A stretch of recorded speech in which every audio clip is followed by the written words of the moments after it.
hello, Trevor. Well, hello, Ellen. How are you today? That was different. I know. You did it first. I did. I usually go, hello, in. Ellen, and then you just, you jumped right on it. I did. I jumped in because, that's the kind of woman I am. I'm a leader. I'm a starter of things. You are. That is very, very true. You are a starter of a lot of things. Some of them good and some of them amazing. How about that? You didn't think I was going there, did you? Nice. Good recovery. Thank you very much. Thank you very much. That's like we said, 12 years married. That's a lot of stuff. You know how to keep it going there. That is true. A lot has been happening. From our last go around here. I know. There is just amazing activity at the old Stonebrook. Stonebrook has these days where you think, can any more trucks, vans, or cars fit on our driveway, on our property? Yes. I feel like a parking attendant some days. Well, a lot of times you're getting out there and directing. So I need like a vest. You do. I think I need like a vest or a hat. You know what I'm going to get you, honey? Oh, I can't wait. No, maybe I won't. Maybe I won't share it. Maybe I won't share it. I'm thinking though, I'll share with you listeners. Because I can't hear this. Go ahead. I'm thinking like airport vest and those like flashlight things and the cones. I will tell you, I've always wanted a set of those cones. See, honey, I know you so well. Because they're so cool. You see those guys in the airport, they're doing their thing. I like the guys that really do it in a rhythm. They get it going. We are digressing. Well, this podcast isn't about yards or tables at this point in time. I also like the traffic cops that sometimes they get in and then they get really creative. Yes. Where they're like, almost like dancing. Blowing the whistle and like, pointing at people. Yes. Send us all those clips. That's what I am. Essentially, that's what I am. You for are that. all of the people that are here. You are I am a and we had to do that for our guest today. Sadly, we did. We did. Like, we had to I had find to advise a unique her place where she could park. So it's where to enjoy. But that's Reno life. We are the keepers of a 100-year-old property, and we want to ensure that this property is here for future generations. And that was the investment we took when we bought this lovely place. And the responsibility. The responsibility, yes. And we are up to the task. Yeah, because we're here for the time we're here. And then we're hoping that that's a long time. It's going to be a long time, let me tell you that, because we're not going anywhere. No, why would we?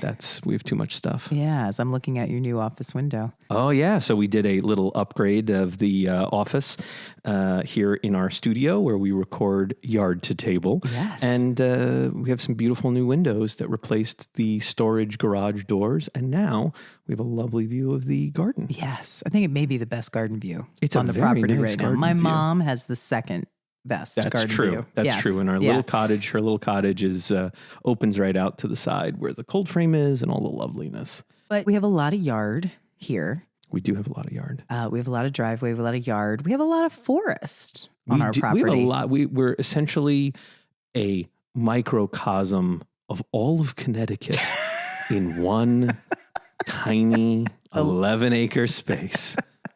Well, and this season we've been talking about expanding the idea of yards, what the yard is. And so that's where we're going to be going today with our guest. And how interesting. So we welcome everybody to this week's episode of Yard to Table. And I'd love to talk about our guest, if I may. As well documented, I love a guest. Our guest today foraged for berries and field garlic as a child, but became interested in mushroom foraging after listening to a talk by Paul Stamets in 2019 on the medicinal benefits of mushrooms. Since then, our guest has learned how to forage for a variety of wild mushrooms and more, and loves the diversity of flavors in the mushrooms she finds. She also makes her own medicinal mushroom teas and tinctures, by the way. We're going to talk a little bit about that. I need some. Yeah, she brought some stuff for us. And our guest started the Connecticut Foraging Club in 2021. There were no foraging clubs or free foraging clubs in Connecticut, and she is also a doctor of physical therapy. So we are super excited and a friend of our friends. So we're thrilled to welcome to the table Amy Demers. Hello. I'm so happy to be here. Thank you. We are so happy to have you here. I feel like our circles have been crossing, intersecting, right? Yes, ships passing in the night. Yes. Yeah, I've heard about you guys from Liz Rubin and obviously Janae. Both dear friends of the podcast, guests of the podcast. Guests and friends, that's right. just amazing connectors of people. And we talk about this all the time, that good people know good people. So we're so excited to get to know you. And so, yes, how we met was through Liz and Janae, and we're going to talk a little bit about that connection. But let's get into the passion of it all. So foraging, berries, wild garlic. What led you from a child with interest in nature to where you are now with foraging? So I always loved nature and being out hiking. And I've also always been into health, which is why I'm a physical therapist. Mm-hmm. I, like you said, I listened to a podcast one time about how good different mushrooms are for you. And in the grocery store, we mostly see white button mushrooms and portobello, which is actually the same exact species as white button mushroom. Sometimes you'll see some oysters or a few other things, but the podcast was talking a lot about like the lion's mane mushrooms, maitake mushrooms, a lot of mushrooms that you just don't see in the grocery stores. Mm-hmm. So I was going to farmers markets and getting those mushrooms cultivated. And then I just Googled one time, like, do maitake grow in Connecticut? Do lion's mane grow in Connecticut? And a lot of these mushrooms actually do grow wild in Connecticut. Oh, that's so interesting. So- and then you're like, I'm going to go out and find them. I'm going to find all of them. I don't need to pay for this. I don't need to buy this stuff. I can just pick it up. Oh, it's the perfect marriage of loving to be outside. And now I'm also going to look for this thing that I'm really interested in. I love that. And Yeah. that expanded bit by bit. Was it just full on where now I'm just driving everywhere looking for things? Or was it sort of in an area, sort of a local area? So yeah, obviously then COVID hit. I lost my job. I had a lot more free time. We were hiking a lot, as a lot of people were. Oh yeah. And so I had a lot more time to explore the plants and mushrooms that were out in the woods in Connecticut. And then when COVID kind of cleared up a little bit in like 2021, I was just kind of Googling foraging clubs because I was like, I want to meet other people who are into this. Finding community. Yeah, exactly. Yeah. And I couldn't find any. So I just, I had an Instagram already where I talked about plants and mushrooms that I had found and basically how I was able to ID them, how to differentiate them from lookalikes, really just for myself so I could remember what I had learned. Smart. And then I just decided to call the Instagram Connecticut Foraging Club. And then they came. And then they came. If you build it, they will come. There's a movie about that. Yes. Yeah. And I said, DM me if you want to join. And I started having people DM me. And then I started my first free walk in March of 2021. I had maybe 6 or 7 people come, 2 of which were my friends who I knew. It's great. It's always good to have that. It's always good. And then it grew from there. I had a few people write articles about the Connecticut Foraging Club. And then after the Hartford Courant wrote an article back in 2021, we had like 100 people show up to the next class. Whoa. Or It's the next walk. incredible. Now, was that first walk, the big one, was that primarily mushrooms or was that just a general foraging walk? Because that's, I would imagine, sort of a lot of responsibility where you're like, I think that's probably a good one. But I mean, you'd done research, right? You had known, but what was that first walk like? Yeah. So for the free walks, they're very casual. So anyone can show up. You don't have to sign up. You just show up I post it on Facebook and I have an email list. And it's more for people who have some knowledge and people can share their knowledge with others. So if one person's like, oh, I think that's a reishi mushroom, someone else can be like, yeah, that is a reishi mushroom. That's good. It's not as well tailored to people who have absolutely no knowledge. I now do classes too. So by the end of 2021, people started asking me to do more structured classes.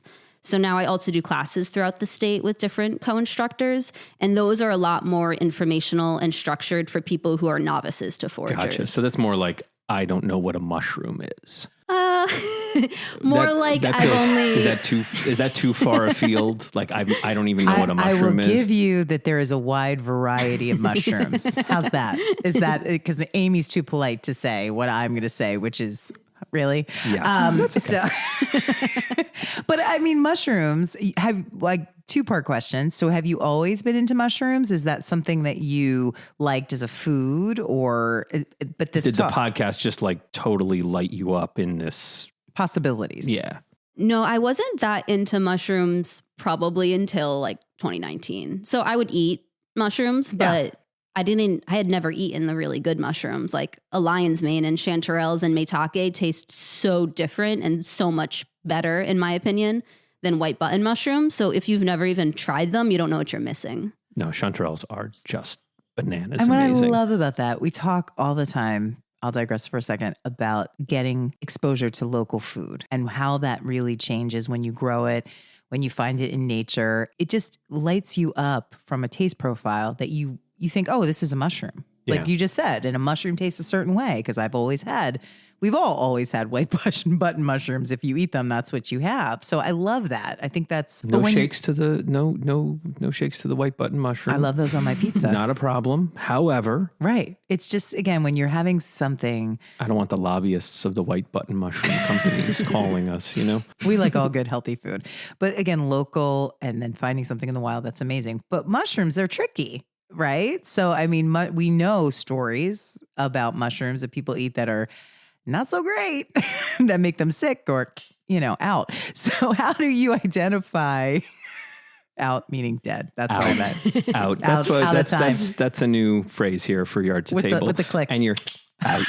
I like that. That's good. Mm-hmm. I was trying to think, there's no other way to say it. But how do you identify what is going to cure you or kill you? Like, how does that work? There's a lot of fear around mushrooms, but there are also deadly plants that will also kill you. And there's a lot less fear around plants. So interesting. Yeah. So it's the same way you identify plants. You have to be 100% positive on the species. So same way you need to know it's a blueberry to know it's edible. So it's not like every purple berry is edible. You have to know the species of mushroom. You have to know that it's a chicken of the woods to know it's edible. Mm-hmm. And are there certain ways that because there are some that look very similar to each other. So how do you ensure that is a chicken of the woods? Or you DM Amy. Well, tell and then Amy. You take her to tell Amy your story. No, I had a very similar situation where our good friend Tom Kubik, who we hope to have on in a little bit, he was helping me with a tree in the backyard, and I said, "Tom, I'm so excited! Cannot wait to show you all of these beautiful chanterelle mushrooms." Because Tom grows mushrooms. He does everything. And he came over and I was like, "Hey, look. There they are. They're right there. They're beautiful. They're huge." And he went, "Yeah, those aren't chanterelles." And I said, "What are they?" And he said, "They're pumpkin jacks." Is that the name of them? Jack-o'-lantern. Jack-o'-lanterns. There you go. And I said, but they're so pretty and they're so big and they look so nice. And he said, "Has anybody tried to nibble on those, like deer or rabbits or anything?" I was like, "No, we they're got perfect." deer. He's like, "That's why." Now you know. Yeah. So he saved me from all of us, really. All of us. That's a good point. He saved he saved you too from a rather bad belly. Thank you, Tom. I think. Yeah. But how do you? I mean, obviously, you're talking about going out with people who are also into foraging, so you share knowledge and identification. But I've heard of there's spore testing, or is there other ways to really know what a mushroom is? It really depends on the species. So for example, with the chanterelle mushroom, they all have false gills. So the jack-o'-lantern mushroom will have true gills. Explain that a little bit more. So yeah, false gills are just ridges in the mushroom. So you won't be able to remove the gill from the mushroom. Whereas true gills are thinner and you'll be able to remove it from the mushroom. I see. So like on the underside of the cap of the mushroom. Exactly. There are like little ridges or little flaps almost. And a false gill has essentially it's just kind of wobbly. And a true gill is like an actual long little sheet. Sort of. Yeah. Go ahead, Amy. That's why I'm not the mushroom guy. Give us the knowledge. So yeah, the false gills will be a lot thicker and they're just ridges on the underside of the cap. Gotcha. That makes sense. So that's one identifying characteristic. Another thing is the jack-o'-lantern grows from wood and the chanterelles grow in the ground. And that makes sense because this was growing essentially out of the base of an oak tree. Mm-hmm. Nice and beautifully nestled in there.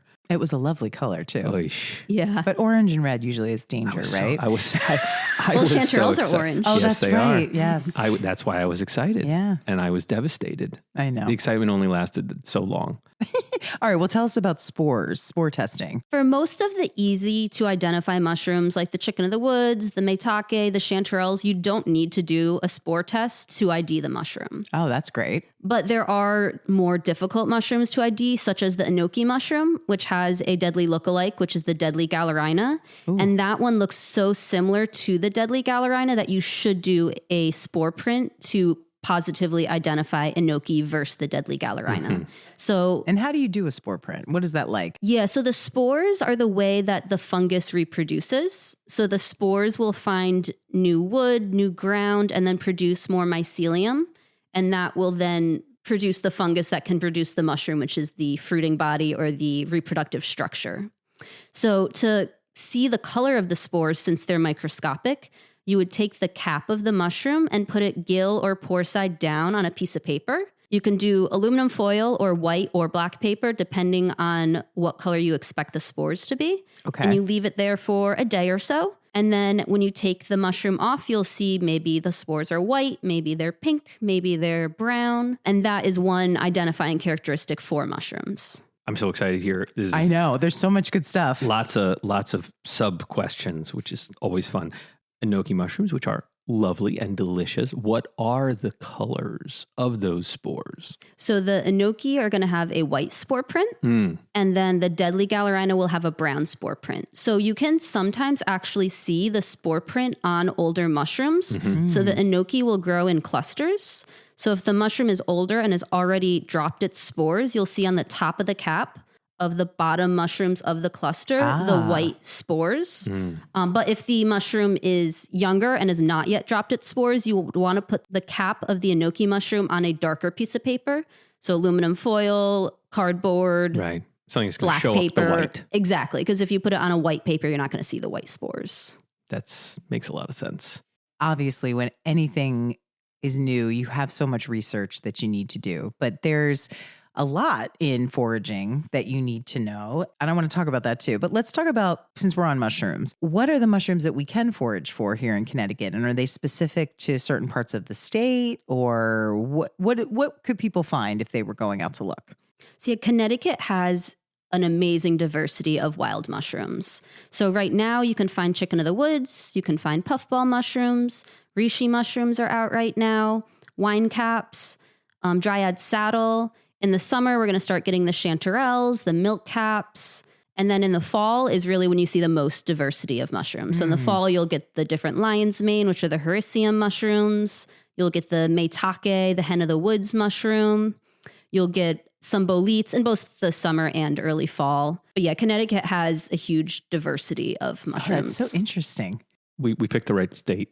We did. This is good. I'm glad we decided on this of all places, the mushroom capital of the East Coast. So no, that's perfect. We'll go back to my question about getting ready to forage. So where are places people can forage here in Connecticut, and what should they do to prepare themselves if they've never done it before? So a great way to start would be going to an in-person class. So obviously there's great books. Some of my favorites, my favorite for plant foraging is something called Northeast Foraging. And then there's two really good mushroom books too. One is called How to Forage for Mushrooms Without Dying. Good one. I need Good that. title. I need that book. And then there's another book called Edible and Medicinal Mushrooms of New England and Eastern Canada. That's a really good mushroom foraging That's book a big too. title. That is a big title. And don't worry, listeners, we will put the links to all of those recommendations from Amy in the show notes. So check those out because knowledge is power. But there's nothing like having the mushroom, seeing it in its environment, being able to touch it, being able to smell it.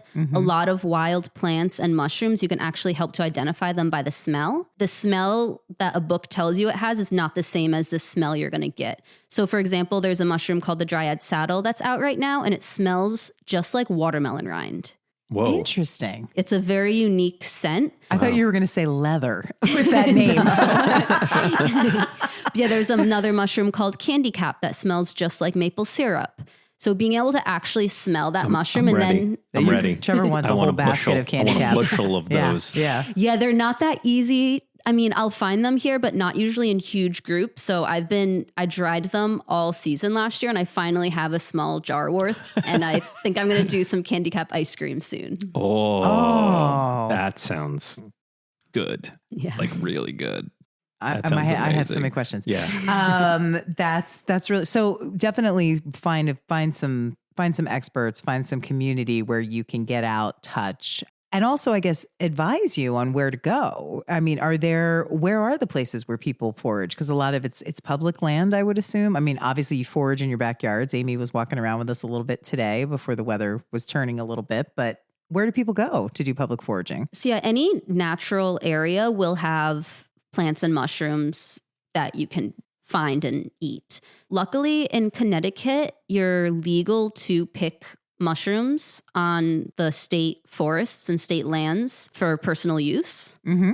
So that's somewhat unique for Connecticut because some other states you can't pick anything. Oh, interesting. And then most parks, if you say you want to pick the non-native and invasive plants, they're okay with that because really you're helping the environment by taking away the non-native and invasives and allowing more room for the natives to grow. Right. And then natives are a great thing to plant in your own backyard. And then you can forage some and then allow the population to continue to grow. Beyond just the actual law of the land, are there like rules to foraging? Because I know that in some of our conversations about ramps, for example, not on the mushroom side, but on the plant side, if you take everything, then the ramp is done. If you take the bulb and all of it, it's even like only take one leaf or two leaf per plant. You know, there's right? sort of there's like rules. Yeah. What do you feel? What we have like you rules. found? We like rules. Well, you're a rule. I'm I'm myself not a rule follower. That's true. You very much Risk so. and reason. That's what they say. What are the ground rules when you're foraging by yourself with a group? Because I also have seen some things about like no posting where you are if you're posting something on social media, because I guess certain groups don't want a lot of people to rush to that place. And obviously you're in a natural environment. So many questions. I love that's this. like 11 and a half questions. Take it apart as you want question. to, Amy, okay? And I'm happy to restate. The good thing with mushrooms is you don't have to be nearly as careful with plants. So mushrooms, you're only picking the reproductive part of the fungus. So it's like picking an apple from an apple tree. The tree's going to be fine. And with mushrooms, they want to be picked and they want you to carry their fruiting body throughout the forest in a basket, in your hand, in a mesh bag, helping to distribute those spores as you walk. Interesting. So picking mushrooms for the most part is sustainable. The mushrooms want it. Yeah. They're like, please pick me so that I can sow my magic across this mushroom land. self across. That's a different kind of mushroom. I don't think we're talking about that. It had to come up at some point. Though, You didn't knew it was going yeah, to, by the way. Of course. Yeah. Yeah. And the other thing with mushrooms is most of the time you're going to find mushrooms past their prime. So for example, chicken of the woods mushrooms, they're only good to pick for 2, maybe 3 days, and then they're too old. Wow. Whoa. Yeah. 3 days? Now, I follow Connecticut Foraging Club, of course, which is on Instagram and the Facebook. And we'll drop the links to it in our show notes as we always do. But it's so interesting because I see people post like, is this good? Is it past its prime? And I guess the answer is probably usually yes. Yeah. It's interesting. I'll tell people, look at it. If it looks like something you'd want to pick at the grocery store, then maybe it's okay. If it looks like moldy and rotting, and people will bring me these disgusting looking mushrooms and be like, is this okay to eat? I'm like, no, that's moldy and rotting. No, that's a reject from The Last of But Us. they're This so is not, excited, I bet, because they're like, I found it, Amy. I listened and I found it. I can't eat You're it. crushing their dreams. Their sweet little Shame. mushroom dreams. So, yeah. So if it doesn't look like it's good to eat at the farmer's market or the grocery store, then don't eat it. Yeah, because it's not fresh. I think that's a general good rule of I think thumb so too. for all things you put I into can your totally mouth. picture the I can excitement too, by the way. Yeah, please.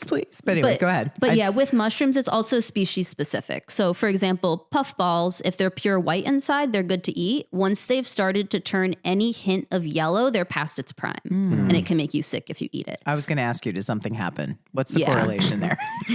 So yeah, sometimes it You means... speak in another language. Does something happen? Now I want to know what Excellent. happens. Now what? And what is the other side of that coin? It's the Back to the click. It's fine. It's okay. You're out. Anyway, go ahead. In terms of plants, you have to be a lot more careful. So you need to know, first off, is it native? Is it non-native? And if it is non-native, is it invasive? So if it's invasive, you want to pick as much as you can and make sure you're not letting that plant propagate to a new area. So for example, with Japanese knotweed, which is a horrible invasive, it's also a very tasty edible and a medicinal.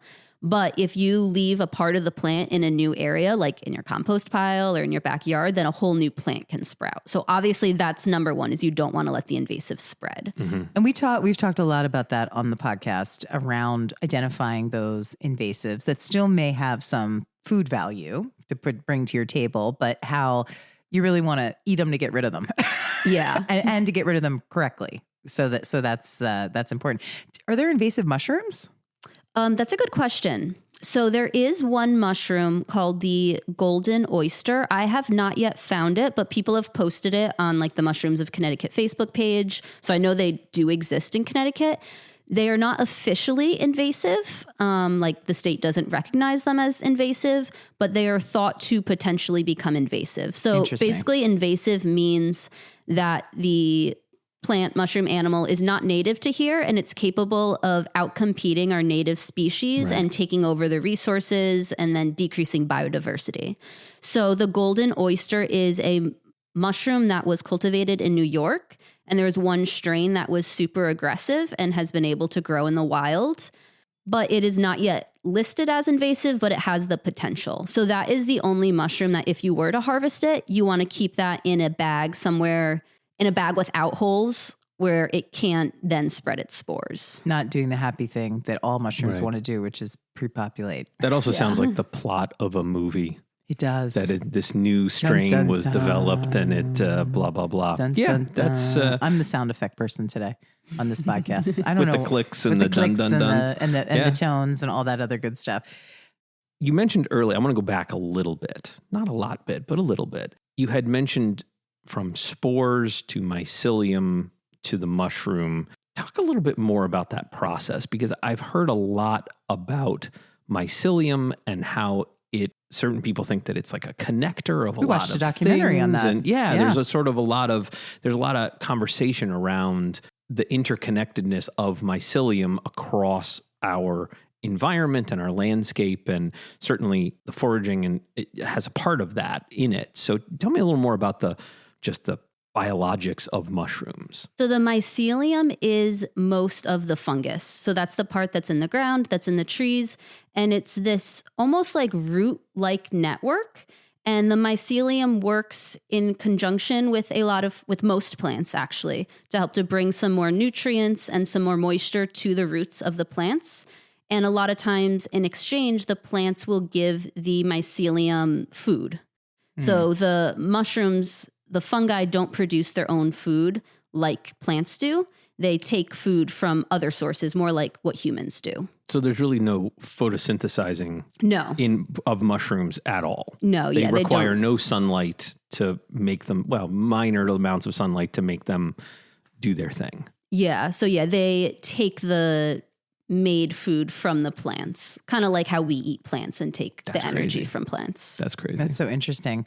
And, I guess that's why we see them growing on trees or in leaf piles or on things. They're getting their nutrients and growing off of those elements, which makes total sense. Since we're on the topic of mushrooms, you brought a mushroom with you. And it's beautiful. It is, by the way, Amy. Gorgeous. Wow. It looks like a beautifully baked roll. It does. It has this lovely shine on it, which obviously is from the egg wash. And it's kind of like a clamshell. It's a clamshell. It looks literally like a clamshell. Yes. And it is a medicinal mushroom. You're asking the type. It's hemlock reishi. Which is a medicinal mushroom, by the way. I'm excited about it now. I was very excited about it before. I'm sorry, what was the type of mushroom again? It has a few common names. The scientific name is Ganoderma tsuge. Mm-hmm. Thank you. It is hemlock reishi or hemlock varnish shelf. So it is a medicinal mushroom that primarily fruits May to June, and it grows almost exclusively on dead and dying eastern hemlock trees. Wow. That's very specific. And it's a gorgeous mushroom. So you can see the top is shiny, and it starts off with kind of a cream colored edge. And then you'll see this orange color, and eventually the entire cap of the mushroom will be a shiny maroon color when it's fully grown. Whoa. And then it's a type of polypore. So that means it grows from wood. And then if you look on the underside of the cap, you'll see tiny little holes, tiny little pores under the mushroom. Wow. So Do we eat this mushroom? so when it first grows, it looks like these little like marshmallows or knobs that grow out of the tree. And at that point, the mushroom is mostly cream colored and it's very soft.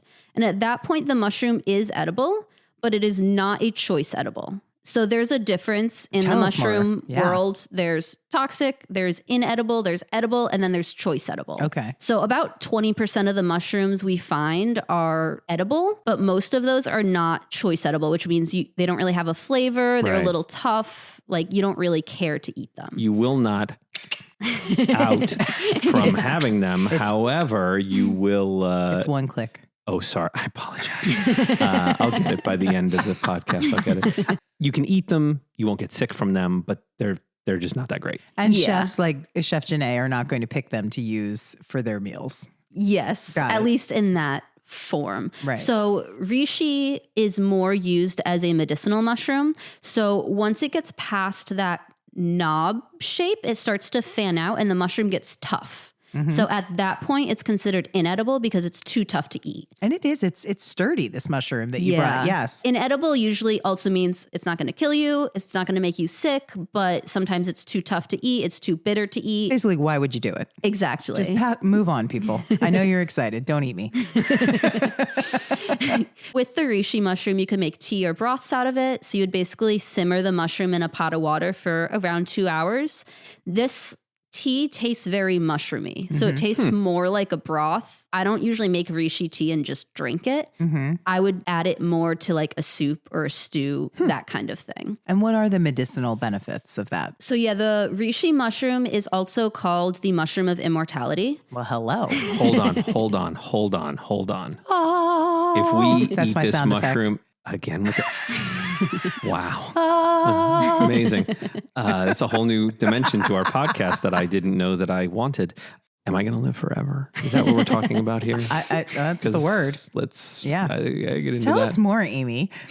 I doubt it's full immortality. It's probably just partial. We never had one immortality. before. I've never had, hence me not living forever. No, well, till today. Go ahead. So tell us more. The reishi mushroom, so all mushrooms in general have anti-cancer properties and are good for your immune system. The reishi mushroom in particular can help with stabilizing blood sugar. So someone, for example, who's pre-diabetic or has diabetes, it also helps with lowering blood pressure. And it's also good for your skin. Really? Now, by drinking it, it's good for your skin. I did see you were offering a class on skin products and things like that. So this is not something I'm going to put on my face. You can use reishi and make skincare products as well. Interesting. It does have a very mushroomy, Yeah. traditional mushroomy aroma. Exactly. And that's what the broth will taste like. Which I'm good for that. Can you have too much of the broth? You can have too much of anything. Okay. There's too much of a good thing. Or yeah. There's too much immortality. Too much immortality. That's the problem. And here on Yard to Table, we're asking you to verify all of your medicinal Indeed. properties with whatever health provider or guru you consult. We are not advocating or not advocating for any ingestion of Legal mushrooms. commentary to follow after the podcast. But so it's not a situation where you have it in a soup with other things. Yeah. What's Yeah. the ratio? You do one of these per pot of soup or? Yeah. That's So the about- mushroom. This is about the size of my palm. Yeah, the mushroom I brought in, I would probably add that to a medium-sized pot of water. And if I were to make broth, obviously I'd add other things too, like Right. onion and carrots and maybe All other the mushrooms. yummy stuff. Yeah. Yeah. But if you wanted to just taste the mushroom tea, you could just add that to a small to medium-sized pot of water, simmer it for 2 hours, and then just try the mushroom tea. Or you can add it to soups, like I said. 2 hours feels like a pretty good trade-off for immortality. I mean, 2 hours of boiling in water. that's a so deal. I'm going to try That's it. a deal. I think that's a good one. It does take a while. So a lot of people think, oh, I'll just boil water, pour it over the mushroom, because that's what you do usually with plant teas. But the fungus has like hard cell walls, and it takes a long time to break down and get the medicinal properties Now, out of it. that's a great question. So do you chop it up or do you put the whole? So you can put it all in. The more surface area, the quicker the medicinal properties will kind of seep into the tea. Oh, this is so This is interesting. exciting. I know. Very I know. excited about this. Well, we've talked a lot about mushrooms, and I want to keep talking about mushrooms. So they're super exciting, but they're not the only thing that you're going out there and foraging. Yeah. What else do you What are like to? Yeah. What are I your mean, I know we know about mushrooms. We know you love the mushroom. and we'll come back to some mushroom I'm stuff. ready to keep talking about mushrooms, but do you have other favorite forages? In terms of plants, probably my favorite is wild berries. Mid-June starts kind of peak berry season. So blackcap raspberries will start to fruit in mid-June, which are one of my favorites. I mean, they taste like raspberries that you get from the store, but a little more tart. And obviously, if you pick them right from the vine on the edge of fields, it's going to be super fresh. And you're out in the sun. And whenever you're out in the sun picking a wild fruit, it's going to taste better. But It's like I say when you eat lunch at the beach. Nothing tastes better to me than something I'm eating right by the ocean in the Imagine sand. if you had fresh berries that you had just picked, Or like a at beach plum. The beach. Like a beach plum. That would, Yeah. your head would explode. I'm going to forage for that. Keep going. yeah, we get beach plums, Yeah. we get black cherries that grow here. Wild strawberries are out right now, which if you've never tried them, they're the tastiest thing ever. They're itty bitty, Yeah. but they pack so much flavor, so much sweetness. Even if you can only find one or two, it's worth it. Ooh.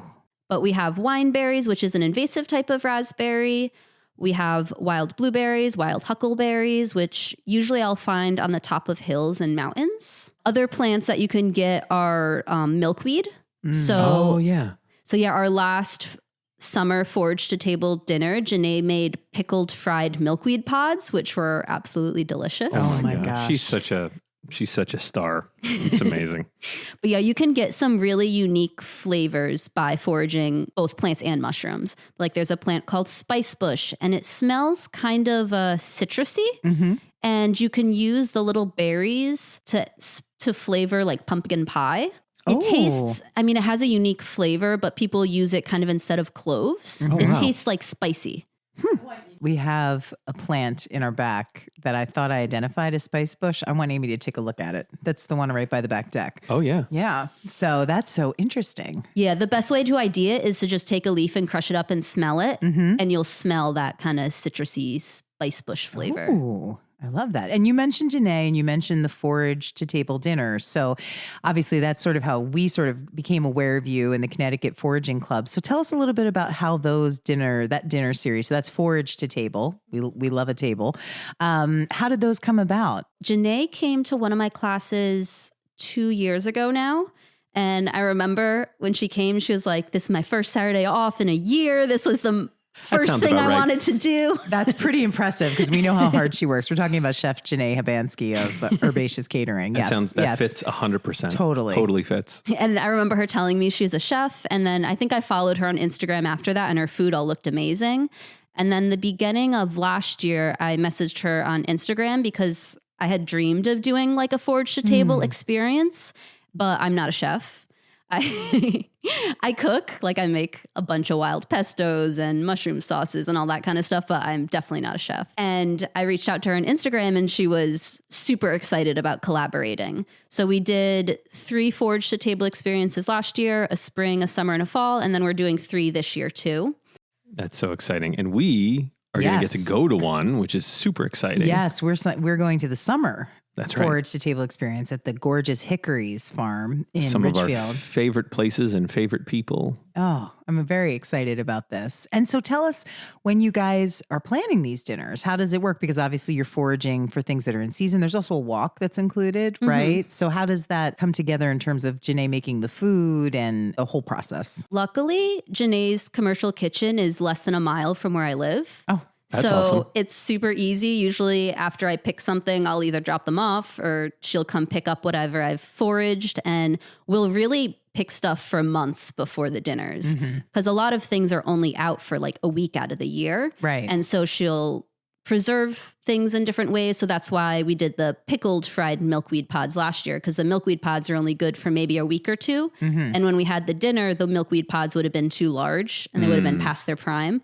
So that's why she preserved them, pickling them, and then she Smart. could then fry them Yeah. for the dinner.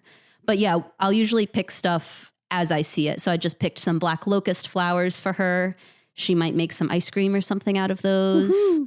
Oh, I feel very lucky. Yeah, this is going to be a good one. I'm very excited about this. And then the week of, I'll try as much as I can to pick any mushrooms. Usually I'll do wild greens to do either a salad or cooked wild greens as part of the main dish. And a side question, because you bring it up, you're picking these wild greens or mushrooms or whatever. Do you keep them just like you would keep any salad or other product that you're bringing home from the market? Does it keep the same way? Does it have a shorter shelf life? So it really depends on what it is. So for example, spruce tips, those will stay good in your fridge for a few weeks. Whereas other plants and other mushrooms, you have to eat like that day. Again, this part of we did at the same time. Apparently those are sound effects too. But that's important to know. Again, part of the research, understanding what it is and the shelf life or all of that other good stuff. And so then the foraging walk, that's part of the event. That's a sort of like a mini class, right? Around identifying what's there. And that doesn't necessarily come into the meal, but maybe there might be something. I try to bring any plants or mushrooms that we're going to sample if they're not at the location so that I can give a little background of what it is. Because if you're eating something and you've never heard of it before, it's not going to be as cool as if you actually know what it is. That makes total sense. And also, Janae, I was thinking about, I'm so glad that you're foraging beforehand because I was constantly wondering, I mean, this woman trying to create a meal for a lot of people with things you're just literally getting right like before everybody sits at the table. That feels like a competition. And you get one mushroom and you get one mushroom and you get no mushrooms. Wah, wah. See, I can do sound effects too. That's nice. I liked it. Yeah, no, it's very planned out. Yeah. And like some mushrooms too, if I pick them ahead of time, she can preserve them in the freezer, for example, for a month or so before the dinner. And that makes total sense. You talked about drying mushrooms. We're going back to mushrooms. How do you dry a mushroom? I use a food dehydrator. Mm-hmm. For example, the reishi mushroom that I brought, you can dry that and make tea all year round. Oh. So I would just cut up the mushroom, put it in the food dehydrator until it's cracker dry. So this mushroom takes probably close to 24 hours until it's completely dry. Other ones only take 8 hours. Other ones like chaga, which is a medicinal fungus. I've heard of that. Yeah. That takes like a week because you have to do drying for 24 hours, let it sit for 24 hours and repeat the process like 4 times. Wow. But yeah, most of them take a day or less to dry. So you're going to a foraging dinner. You're going to be walking around, but you're not fully going in the woods like you would on a foraging hike or event, right? Well, usually it is like an hour to an hour and a half long, like hike, but it's an easy hike. You know, we walk slowly, we stop at different plants and mushrooms, talk about the ID, sometimes taste it, smell it, kind of learn what it is, how to identify it. And then you'll get to then taste those foods in like a curated 5-course meal. I'm so excited. So these are always questions I ask before I'm going anywhere. What do I wear? What's appropriate to go foraging in, Amy? Ball gown. Yes, obviously like bare arms and sandals. No, that is a good question. What you wear? What should we be wearing when we forage? Yeah, so normally for my classes, people wear like hiking clothes, like comfortable shoes. I mean, one of my co-instructors walks barefoot all summer long, so you can do that too if you'd like. But thank you. Yeah. But usually for the dinners, some people will bring a change of clothes because the actual dinner part is relatively fancy, but then you're hiking in the woods. So some people will bring a change of shoes or a change of clothes, but yeah, you can wear jeans or you can wear a dress with hiking boots. And is there protection? I mean, if we're going on a day hike or a day forage, is there other safety protocols we should be doing or thinking about? Obviously with ticks or insects or also getting lost. How do you, there's some stuff there, right? It's not a 3-hour tour. This is not like a Gilligan's kind of a situation. I am safety first. I like to ask these questions. Reason. Got it. So ahead, Amy. Obviously ticks and bugs can be an issue. So this is tick season. Yeah, you can wear tall socks, check your legs, check your body afterwards. You can put bug spray on. There's a plant called Japanese barberry, and it's actually an invasive plant. People plant it a lot too, but the leaves and the berries are edible and they're really high in berberine. And I'll eat some of that when I'm hiking as a preventative because it can help with preventing and treating Lyme disease. Wow. I'm not sure. I haven't gotten Lyme disease, knock on wood, but I have a sample of one. I can't do the sound effect of the knock. No, you can't. No, I can't. Nor should you. Ticks, bugs, other problems, poison ivy aside on hikes and walks. Since you started your journey with foraging, now you're doing Connecticut Foraging Club. You've got classes, you've got walks, you've got these amazing dinners with Chef Janae. Have you seen a big increase just generally in people's interest in foraging? Because I know going from not really knowing much about foraging, I hear it a lot in our conversations. And have you seen a lot of growth in the foraging interest market? Yeah, it does seem like a lot more people are aware of foraging. So foraging's a lot more common in other countries. So in Europe, for example, in Asia, in the United States, especially in New England, historically, or the last maybe 100 years, a lot of people have been very scared of wild plants and mushrooms. And you hear these horror stories of people eating the wrong mushroom and dying, which can happen if you don't know what you're doing. But if you put the research in to IDing the plant or the mushroom, then you're probably fine. And start with the easy to ID ones. Don't start with the enoki, which are look so close. If you've got a deadly lookalike, wait until you're a little more experienced before you start picking that. And that's pretty true of anything. I mean, if you pick up a very dangerous power tool and you have no idea how to do it, you can also die from using that. It's called common sense. Common sense, people. Yeah, 100%. But yeah, I think in the last, 5-10 years, people are more interested in knowing where their food came from, trying to eat more locally, trying to eat things that are good for their health. So people come to foraging for all different reasons. Some people, they're trying to use it for herbalism, for treating some sort of condition they have. Some people just want to eat locally and be more sustainable. Some people are chefs and want to try the new flavors that they can't get in the grocery store. It's funny you mentioned about other countries, and I remember not that long ago, our very good friend Marty, he and his family have a family home in the Pyrenees, right on the French side of the Pyrenees. And one day when he was over there visiting family, he texted me a picture of an entire basket full of chanterelles. And he said, "This is lunch today. We just found it." I was so jealous. I was so jelly because it looked amazing. But that's it. I mean, they just walked around and they just got all these chanterelles. But you're right, that's so culturally driven. Correct. And think about the summers they spend, and there's a lot of that. And I hope we're seeing a connection to yards and to nature that people haven't had. We've been trained as a society to go to the grocery store to get the thing in the can, the thing that's been preserved or the thing that's been made. Yep. And when we go back, even just a couple generations, we had families that had gardens and that were cooking the things that they grew. And we obviously we care about what we're eating, where our food comes from, but also what's happening to that food. Like, how long is it taking to get to our plate, but also what's happened to it along that journey? How was it grown? What was it grown with chemicals? And, what was it sprayed with when it arrived here? And I know that's something that we have definitely have grown our awareness a lot. And we see other people doing it, but that's because the other part of this is you can't forage or eat something wild if you don't know what that soil or the land has been treated with. So, we talk about this with violets. We mentioned this several times on the podcast, but we have lots of wild violets that are on the property, and we love making the syrup. But we can do that because we don't chemically treat. Our lawns are wild. Yeah. But I think that's one of the fun things about foraging is that it really opens you up to the experience of going in your local yards.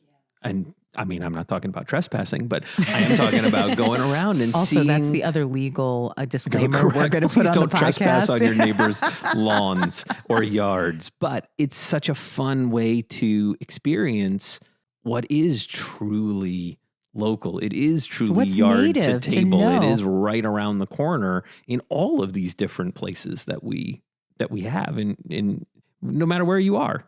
Across the world, there's got to be a space that's wild that you can go and you can learn about and you can find wild edibles, forage, and bring it home and create something that's truly unique. And also help it to continue to populate. Yes. So like what Amy was saying is carrying around those good mushrooms. They're spreading as you're walking around, and I'm not going to make the sound effect. No, but I have a vision of myself now going on a foraging walk, finding mushrooms, because Amy's going to be with us because I'm going to be terrified to do it by myself. I'm going to be terrified. You'll be fine. I'm not even bringing you. But just having a bag. And just shaking it. And just looking like a nut, just shaking this bag of mushrooms.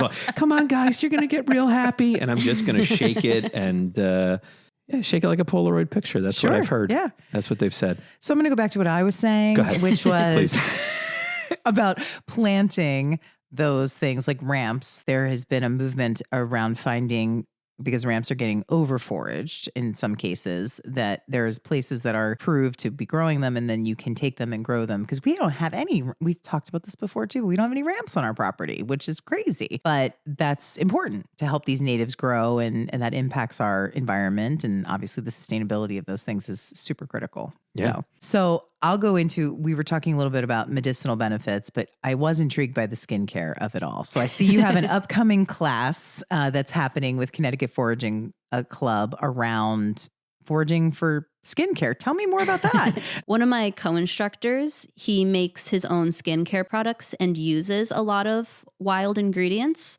So he's going to talk more about how to make the skincare products with the wild ingredients. And then I'm going to talk more about the ID of the plants and mushrooms that he's using for those skincare products. That's really cool. Sign up for that class, people.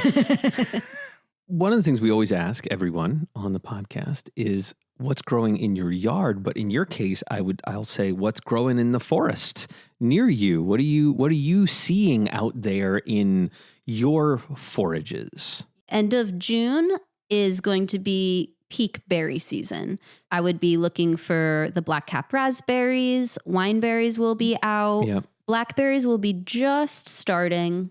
And then you'll start to get the summer mushrooms. So the Gotcha. chanterelles will start to be popping up. You'll start to get green russulas are edible. It's another type of mushroom. The milk caps will start to come out. And then some of the summer boletes. Is there a holy grail mushroom? Is there one that people are like, I need to find that mushroom on the side of the, not just the edible, but of the choice? There's a few. Morels, obviously, are relatively rare. A lot of people have their spots, but they're so hard to find because they're brown and they grow in the ground and they're relatively small. So they're very hard to spot. They have associations with specific trees and they also like some sun. That's a lot of people, very specific.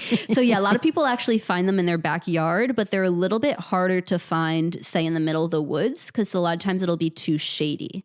So you can find them, like I found them on the top of a hill, or I found them in more open woodlands. But they're extremely difficult to spot and they're relatively rare. So morel is one of them. I was looking for morels for like 5 years before I finally found them. Wow. So that is like a wow. Then 5 years, and then you're like, it's dry and I can't eat it. So, but I'm going to eat it anyway. We're going back. Yeah, it's actually funny. I was looking for 5 years for morels, and then I found, this was not the first time I found them, but I then found them less than a mile away from where I grew up. That's hilarious. Of course. Yeah. Of course. Yeah, you always start and you look everywhere, and then it's the first place that you didn't look is right where it is. Yeah. And I actually found them. I was walking through the woods picking up garlic mustard because that's an invasive and you want to pick as much of it as you can to decrease the population. And I picked a garlic mustard and looked down and there was a morel right there. Oh, happy accident. I was like, Mother Nature is thanking me. So as we close out, what do you see for the future of foraging for you and for the Connecticut Foraging Club and for your classes? Where is all this going to go? I'm hoping the more people who are interested in foraging, it'll just be the more people who are taking care of the environment, helping with removing the invasives, eating more sustainably, because a lot of the fruits and vegetables you're getting from the grocery store are traveling across the world, whereas you can just walk in your backyard or in your local woods and pick mushrooms and plants. So the more people who pick local food, the better for the environment. You're saving money. And better for our health. Better for everything. Yeah. Just better. Well, I highly recommend everyone, first of all, to take a class, but also 100%. to follow Amy's journey on social media, because your stories are always so full. It's literally you're in moment foraging and you're identifying things that you're seeing, and it's such a great learning experience even before you take a class or to help build your knowledge, because even just walking around, she identified something on our lawn. Oh, like 11 things. I know. But I love that about your social media, because it's just you're taking pictures, you're identifying it, but obviously getting in that experience and community, meeting other people who are interested and wanting to learn is so critically important. So I've learned a lot. Totally. I don't know if there's any spots left at this point in time by the time we get this out, but dinner at the Hickories. Yeah, July 12th July at the Hickories. 12th with Chef Janae and Amy and Yeah, the Hickories crew. A collab with Herbaceous Catering, Connecticut Foraging Club, and the Hickories. Powerhouse women. That's essentially like the greatest thing ever. Yes. Well, thank you, Amy, for spending time with us. Yeah, thank you so much for having me. We've had an absolute blast. Yeah, this was a lot of fun. Well, my mind, There's an incredible amount of information. So much information. But I think there's so much more. It's like you open the door and you open it a little crack, and then you see this big, wide, amazing place that you're like, I want to live there. I'll say, just even walking Amy around. I know. In just before 5 minutes, she identified like 10 6 different things that things we could taste. I can't wait for this dinner. This dinner is going to be, so phenomenal. We love the Hickories anyway. We love Janae anyway. This is going to be like an event of the season. It's so great. And if there are tickets still available, you got to go or join any of these foraging seasonal dinners that they have on the calendar, because it's truly an incredible experience. It's going to be phenomenal. I'm hungry right now. We're always hungry. That's true. Thanks for being with us and having a seat at our table. Yard to Table is a production of Macrocosm Entertainment. Don't forget to rate us and subscribe anywhere you listen to podcasts. And for tips and more information, follow us on Instagram @Stonebrook House.